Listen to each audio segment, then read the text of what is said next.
साथियों, आप सबको मैं बता देना चाहता हूं कि हमारी सबकी मुलाकात कल लखनऊ स्थित माननीय बेसिक शिक्षा मंत्री नवनियुक्त श्री संदीप सिंह से हुई।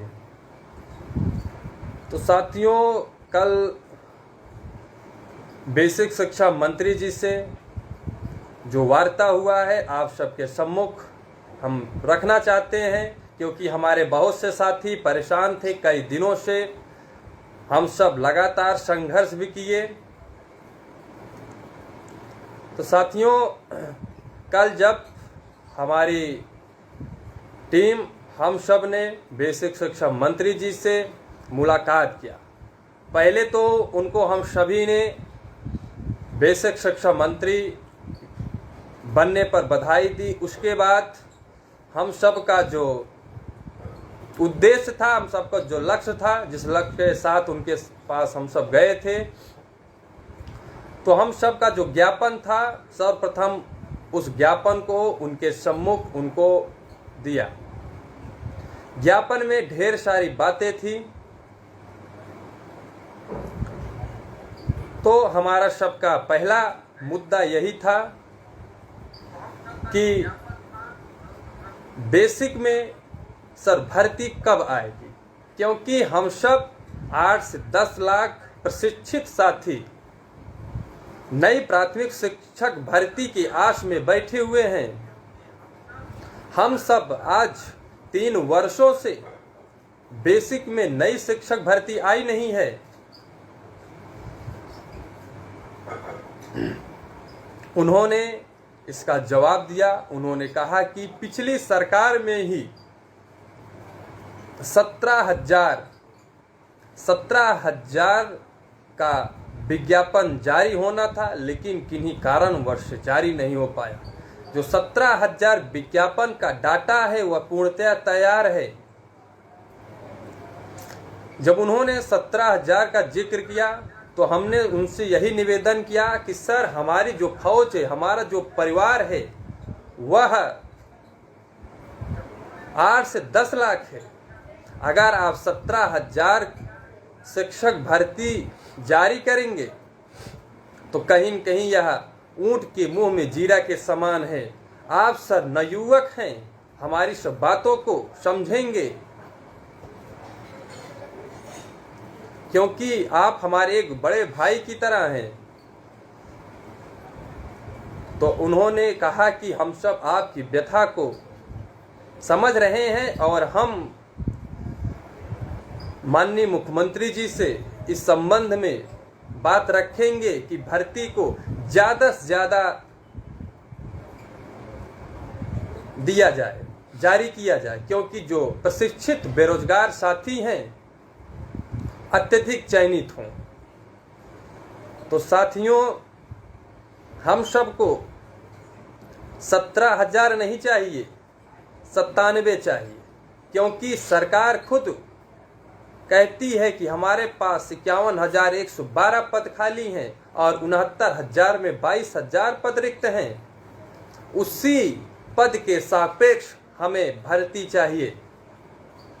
हमने जो उसको ज्ञापन दिया, उस ज्ञापन को उन्होंने अच्छे तरीके से पढ़ा, उसको समझा, क्योंकि हम सब उस पत्र में, आप सबको जो पत्र था आपको कमेंट बॉक्स में हम शेयर भी कर देंगे, ज्ञापन जो था। क्योंकि साथियों, हम सभी को 17,000 भर्ती नहीं चाहिए, हमें चाहिए तो 97,000 चाहिए, 51,112 और 22,000 के सापेक्ष हमें भर्ती चाहिए। 17,000 से, क्योंकि हमारा परिवार, हमारा फौज, आप सब, हम सब तो जान ही रहे हैं कितना लंबा है। हमें अत्यधिक चयनित होना, हम बेरोजगार हैं, 3 सालों से बेसिक में भर्ती नहीं आई हुई है, लेकिन यह सरकार हमारे दर्द को समझ नहीं रही। हम सभी ने, आप सभी ने सहयोग किया था। हम सभी ने लगातार पिछली सरकार के लिए हम सब धरना किए थे, बहुत प्रदर्शन किए, चाहे विधानसभा हो, चाहे SC/RT, चाहे हो शिक्षा मंत्री आवास रहा हो, चाहे कंपनी गार्डन हो, लगातार संघर्ष जारी था। उसी संघर्ष को हम सब बरकरार रखेंगे। साथियों, आप सभी भी जागरूक होइए। हमें 17,000 नहीं चाहिए, हमें 17 नहीं चाहिए, हमें 51,112 और 22,000 जो पद रिक्त है उसके सापेक्ष हमें भर्ती चाहिए।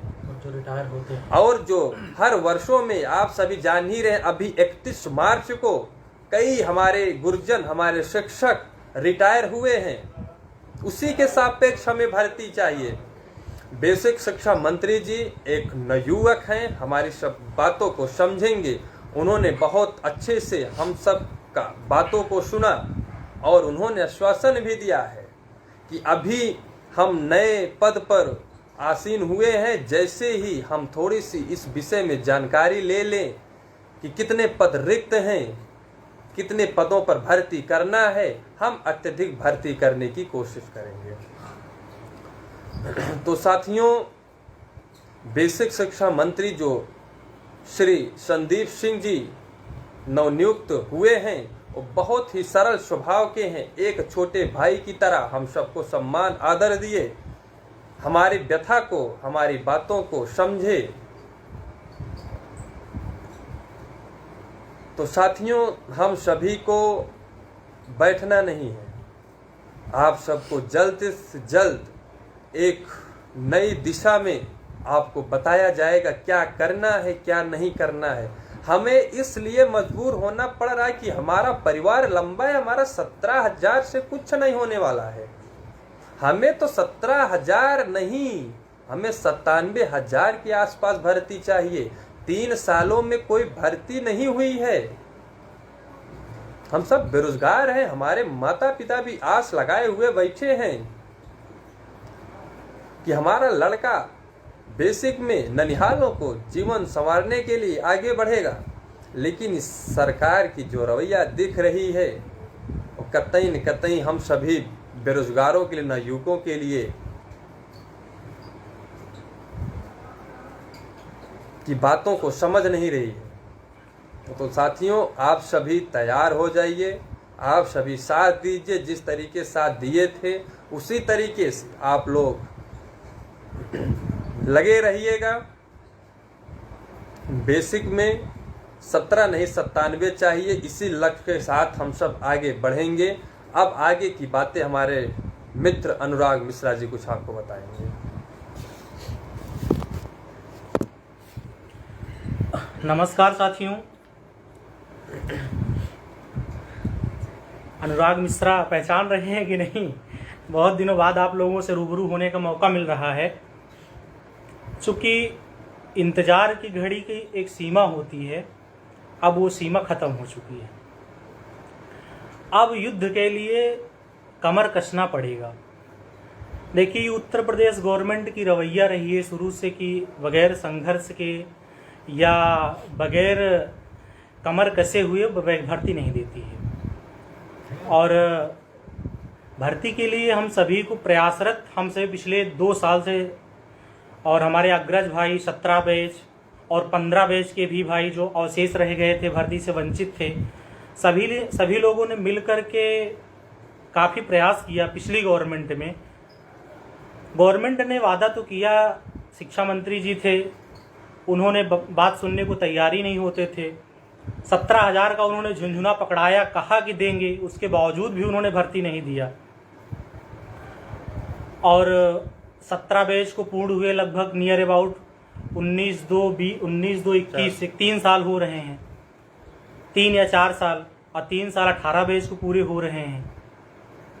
तो कहीं ना कहीं सब्र की घड़ी जो है, सब्र की एक सीमा होती है, वो सीमा टूट चुकी है। अब इस सीमा के दायरे में ये देखना है कि पहली बात तो सबसे अलग बातें करनी है, सबसे यूनिक बातें होनी हैं, क्योंकि बहुत लोग बहुत तरह की बातें करते हैं, सबसे अलग कुछ आज बात किया जाएगा। सबसे पहली बात है कि यदि भर्ती लेना है तो राजनीति का चक्कर छोड़ना पड़ेगा।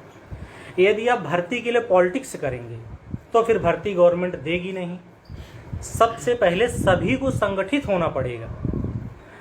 ये ग्रुप, वो ग्रुप, फलाना संगठन, ये संगठन, वो संगठन, ये सब संगठनबाजी से भर्ती नहीं आएगी। सर्वप्रथम सबको संगठित होना पड़ेगा और संगठित होने के लिए एक रणनीति, चरणबद्ध तरीके से रणनीति बनानी पड़ेगी। आप सभी टेट सीटेट पास हैं, सब चीज़ आप अवगत हैं, कोई ऐसी बात है नहीं कि जो बताने लायक है या आप लोग अवेयर नहीं हैं। तो किसी भी कार्य के लिए एक प्री प्लानिंग बनाना जरूरी होता है। यदि आप बगैर प्री प्लानिंग के कोई काम करते हैं तो हो सकता है कि कहीं ना कहीं वो काम रुक भी सकता है, बाधा बन सकता है बीच में। इसलिए हर काम का एक प्लानिंग बनाइए, कैसे क्या करना है, कहाँ संगठित होना है, क्या आगे की रणनीति रहेगा, कहाँ मिलना है, कैसे मिलना है। पता लगा धरना प्रदर्शन कहीं हो रहा है, कुछ लोग चले गए दूसरे से मिलने, तो इस तरह से काम नहीं चलेगा। और भर्ती एक लोग को नहीं चाहिए, वैकेंसी आएगी तो सब सहभागिता देंगे, सभी शामिल होंगे।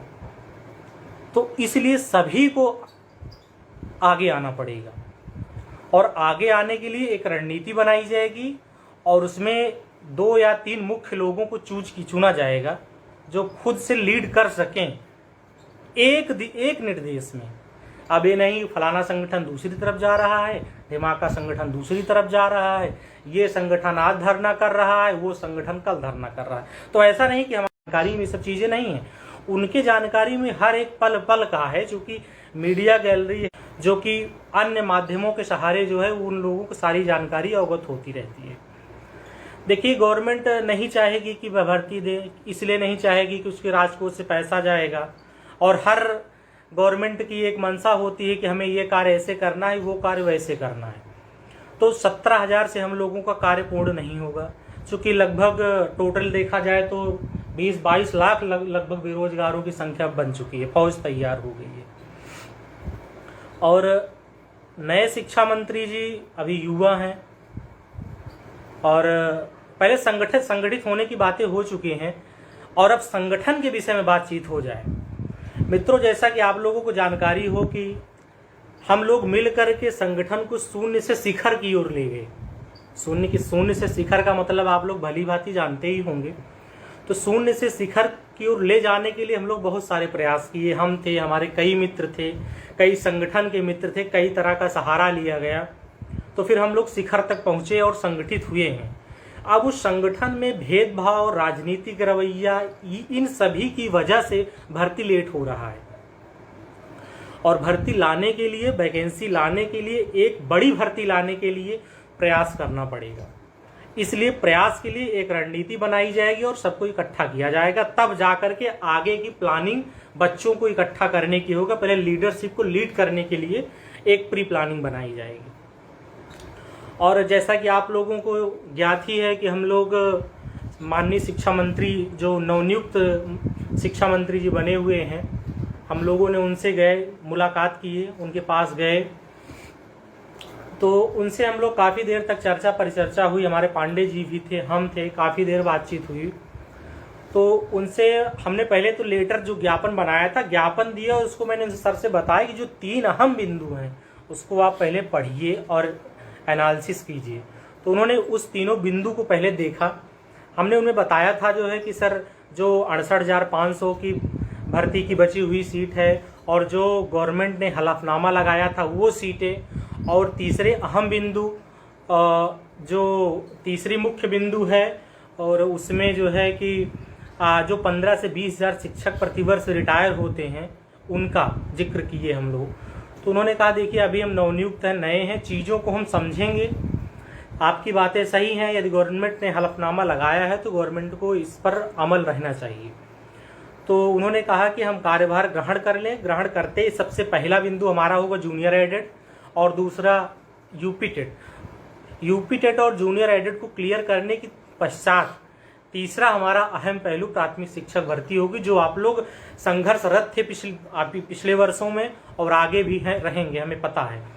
तो हमने कहा सर देखिए, टोटल हमें लग रहा है कि 51,000 वो और 22,000 वो और लगभग 15 से 20,000 शिक्षक जो रिटायर होते हैं, टोटल मिला करके 97,000 भर्ती चाहिए। और जो RTI पिछली बार मांगा गया था उसमें भी गवर्नमेंट ने जानकारी मिली थी कि अभी काफ़ी पद अवशेष बचे हुए हैं।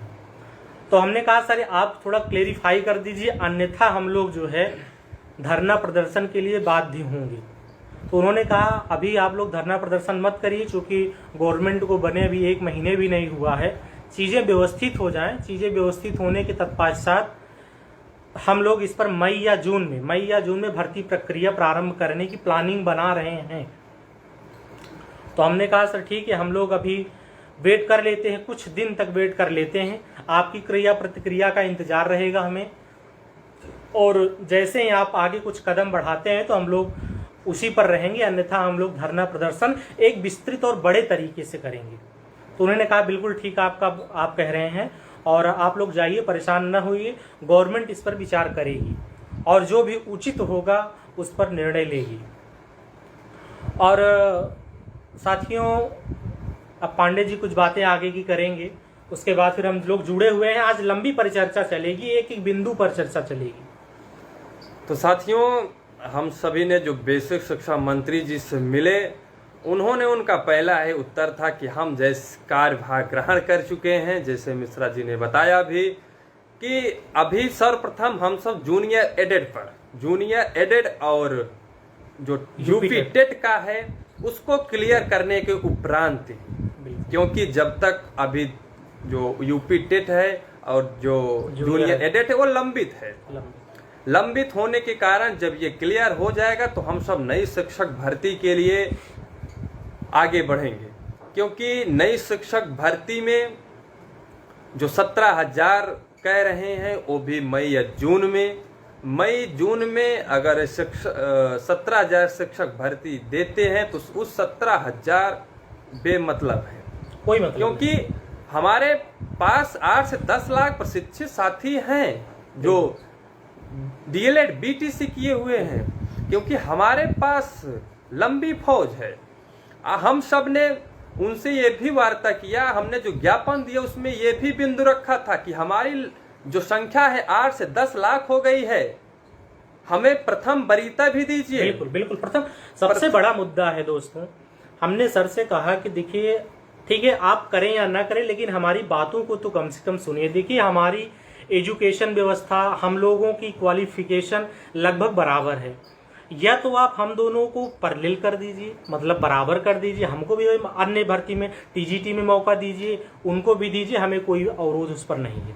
लेकिन और यदि हमको आप केवल प्राथमिक में मौका दे रहे हैं तो हमें प्रथम वरीयता दीजिए, अन्यथा उसके लिए भी हम लोग आगे रणनीति बनाएंगे। चूंकि आप देख चुके हैं राजस्थान जोधपुर हाई कोर्ट ने उस पर डिसीजन दिया, उसके बाद सुप्रीम कोर्ट ने उसको माना भी कि राजस्थान जो जोधपुर हाई कोर्ट ने जो डिसीजन दिया है पक्ष में दिया है, और राजस्थान से बाहर हो चुका है, और आपका हिमाचल प्रदेश से बाहर हो चुका है, और 2-3 स्टेट से 4 स्टेट से बाहर हो चुका है।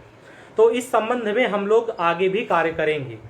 इसीलिए दोस्तों सबसे पहले आम प्रशिक्षुओं को संगठित होना पड़ेगा।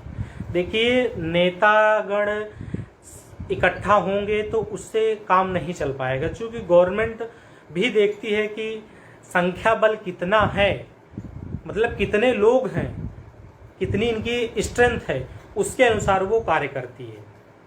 और यदि और एक बात, अहम बात हम आपको दोस्तों बता दे रहे हैं कि यदि हम लोग बड़ी संख्या में धरना प्रदर्शन करेंगे, यदि तभी बड़ी भर्ती देखने को मिलेगी। और यदि हम लोग चुटुर पुटुर 100-200 की संख्या में नेतागण इकट्ठा होकर के वो अपना वाहवाही लूट रहे हैं, वो अपना तो इस तरह से जो है बड़ी भर्ती नहीं आ पाएगी। बड़ी भर्ती लाने के लिए आम प्रशिक्षुओं को एवं नेतागण को एक रणनीति के तहत एक बिंदु पर चलकर कार्य करना पड़ेगा, तभी जो है एक बड़ी भर्ती हम लोगों को देखने को मिलेगी। और इसमें सभी नेता को एक मंच पर इकट्ठा होना पड़ेगा, तभी आम प्रशिक्षु भी संगठित होंगे, तभी हर प्रशिक्षु जो है बातों को समझेगा और तभी वो अपने घर से निकलेगा। और यदि आप लोग बड़ी भर्ती चाहते हैं तो जो डेट रखी जाएगी उसमें कमर कस के तैयार होकर आएंगे, तभी भर्ती मिलेगी। और नहीं तो गवर्नमेंट की मंशा है, हमेशा से रही है कि भर्ती वो तभी देगी जब एक बड़ा विशाल धरने का आयोजन होगा और विशाल संख्या होगी, तभी एक बड़ी भर्ती देखने को मिलेगी।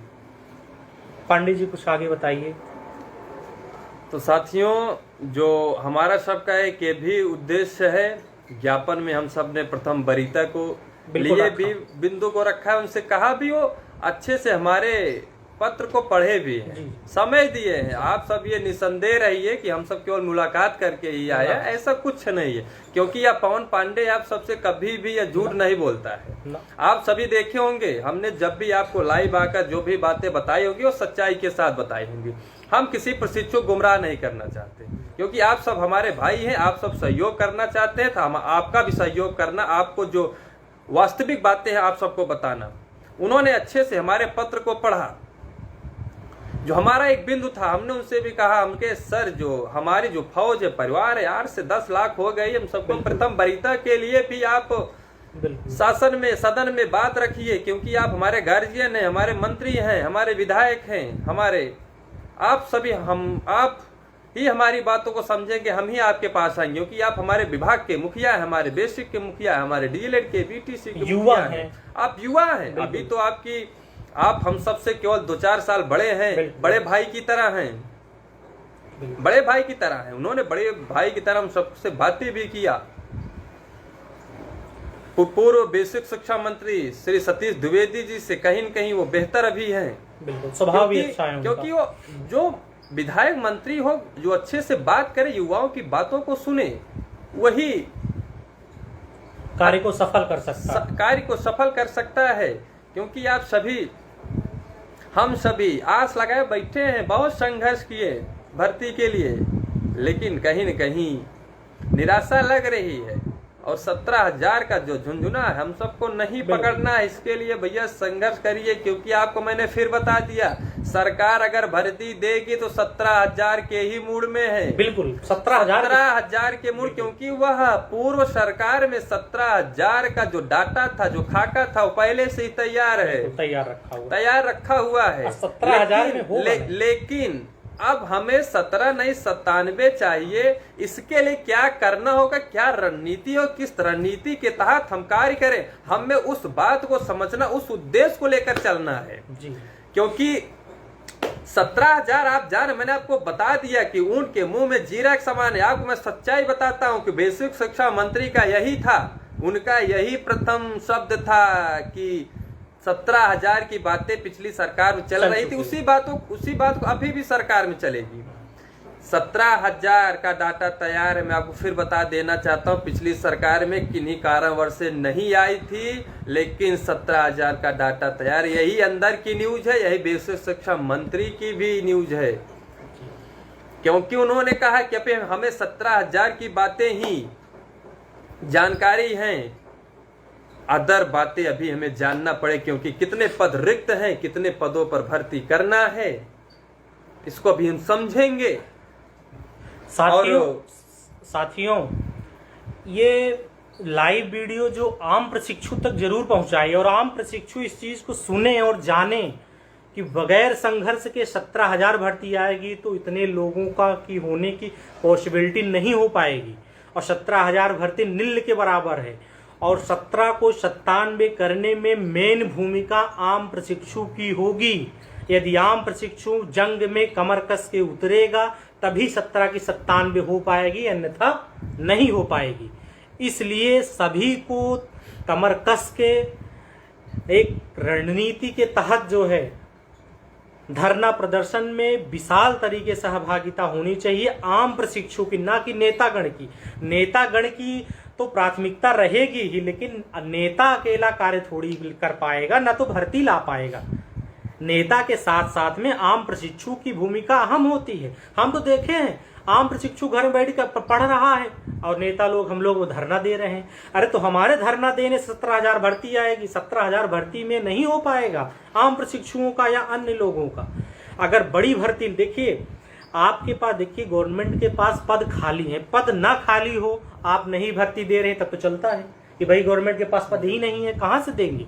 लेकिन जब पद आपके पास 1,20,000 1,30,000 पद खाली है, तो आप 97,000 देने में आपको क्या जा रहा है, आप आराम 97,000 दे सकते हैं। लेकिन गवर्नमेंट के राजकोष से पैसा जाता है, इसलिए गवर्नमेंट चाहती है कि भैया कम से कम भर्ती दिया जाए। तो बड़ी भर्ती के लिए आम प्रशिक्षु की भूमिका अहम होगी। हर प्रशिक्षु के दिमाग में ये चीजें होनी चाहिए कि हमको एक पद लेना है तो हमको धरने में चलना है। और यदि घर में बैठ के आप सोचेंगे कि भर्ती आएगी तो हमारा चयन हो जाएगा, तो भर्ती 17,000 आएगी, उसमें चयन होना बहुत ही मुश्किल होगा, बहुत ही कठिन कार्य होगा। आपने पिछली सरकार में आपने बहुत सी अन्य राज्यों की स्थिति परिस्थिति देख ही रहे हैं, क्या सिचुएशन चल रही है, क्या चीजें चल रही हैं। तो उन सब चीजों को दृष्टिगत रखते हुए एक बड़ी भर्ती के लिए आप मैदान में आइए। विशेष आग्रह आम प्रशिक्षुओं से है जो घर में बैठकर ये सोचते हैं कि भर्ती आएगी तो हमको मिलेगी, वो सोचना बंद करिए। एक रणनीति बनाई जाएगी, उसमें हर एक प्रशिक्षु की सहभागिता होनी चाहिए। 2, 4, 6, 100 से काम नहीं चलेगा, 10, 20, 50 हजार से काम चलेगा, जिससे एक जन सैलाब उन्हें दिखे रास्ते में कि आम प्रशिक्षुओं की भैया कहाँ के लड़के हैं, ये क्या समस्या है। तब मुख्यमंत्री तक बातें पहुंचेगी और मुख्यमंत्री को लगेगा कि नहीं सच में प्रशिक्षु पीड़ित हैं। तब वो भर्ती के लिए विचार विमर्श करके, जानते हैं माननीय मुख्यमंत्री जी ऑन द स्पॉट फैसला लेते हैं, तुरंत फैसला लेते हैं।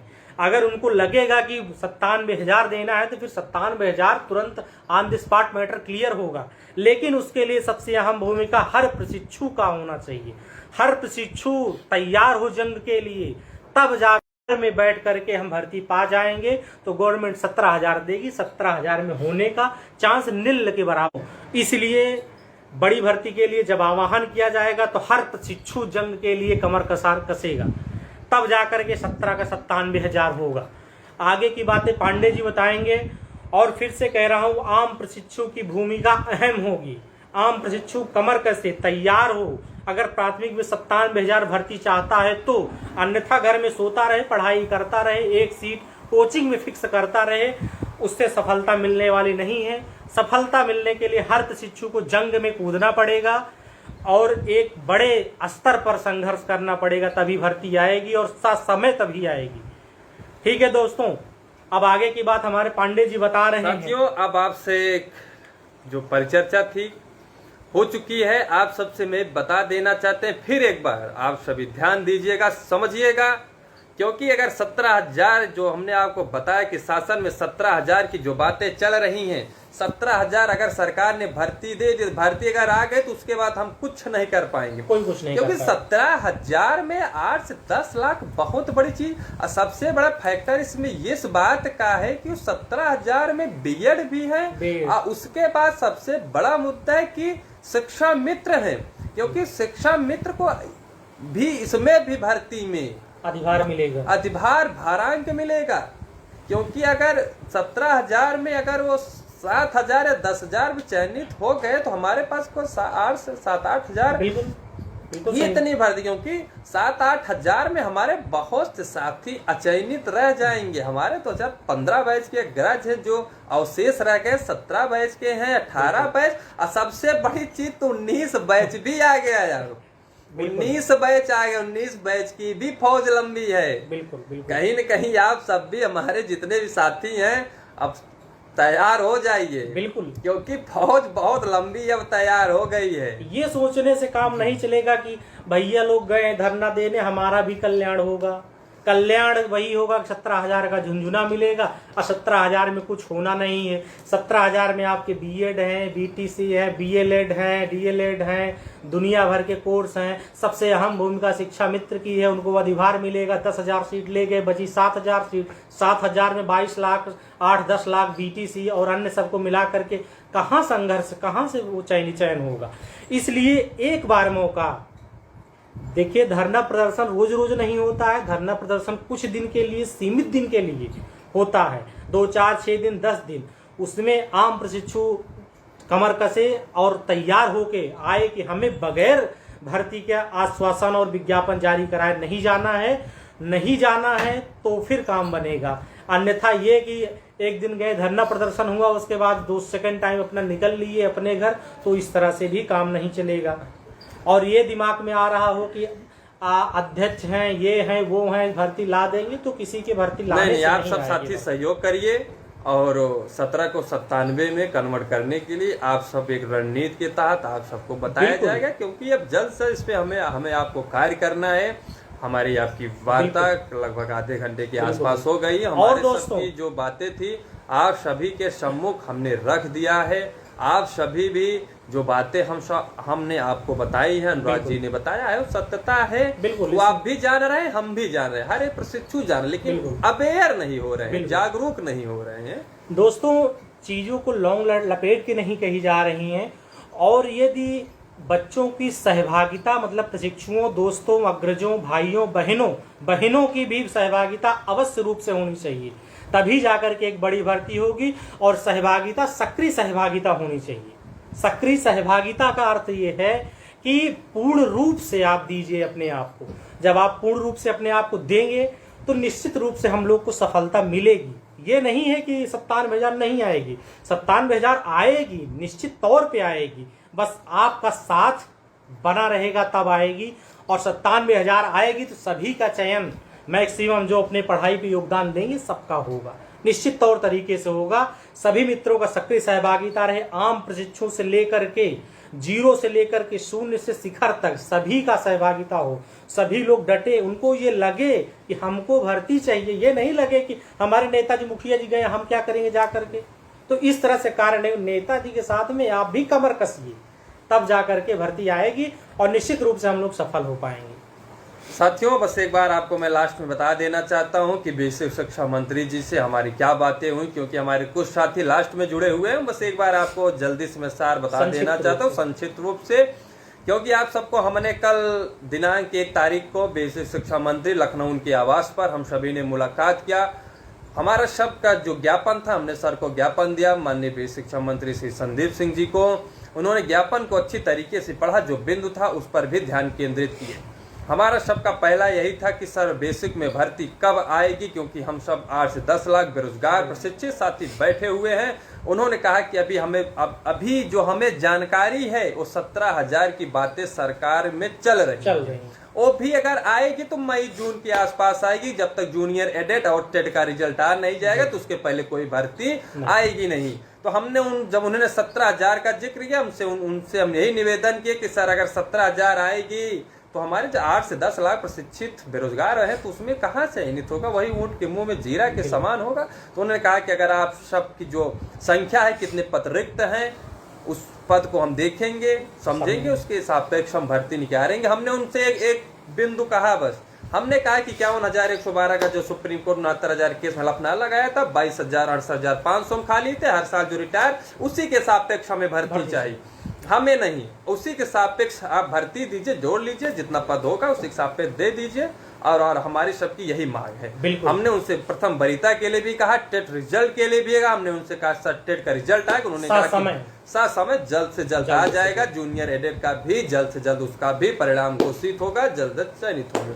और दोस्तों, समय समय पर आप लोगों को रणनीति बताई जाएगी, सारी चीज़ों से अवगत कराया जाएगा, क्या प्लानिंग है, कहाँ से क्या करना है, कैसे चीज़ें बनेंगी, कैसे क्या बात करना है, क्या मतलब सबको एक बार सबको एक तरह से संगठित करके सारा क्रिया प्रतिक्रिया सारी चीजें आपसे अवगत सभी साथियों को आप सबको जुड़ने के लिए बहुत बहुत धन्यवाद। आप सबको जो सूचना होगी आगे फिर दी जाएगी। और साथियों, इस लाइव सेशन को एक प्रशिक्षु तक पहुंचाइए, आम प्रशिक्षु तक, क्योंकि आम प्रशिक्षु की भूमिका ये जो बिंदु आपको बताए गए हैं वो एकदम सटीक और वास्तविक। साथियों बहुत बहुत धन्यवाद। जय हिंद, वंदे मातरम, शुभ संध्या। 97,000 की हार्दिक बधाई। आप लोग रणनीति में आइए, साथ दीजिए, 97,000 भर्ती लीजिए और चयनित होइए। ठीक है, सबको पुनः चैत्र नवरात्रि की ढेर सारी शुभकामनाएं एवं बधाई। मैं पवन पांडे, धन्यवाद।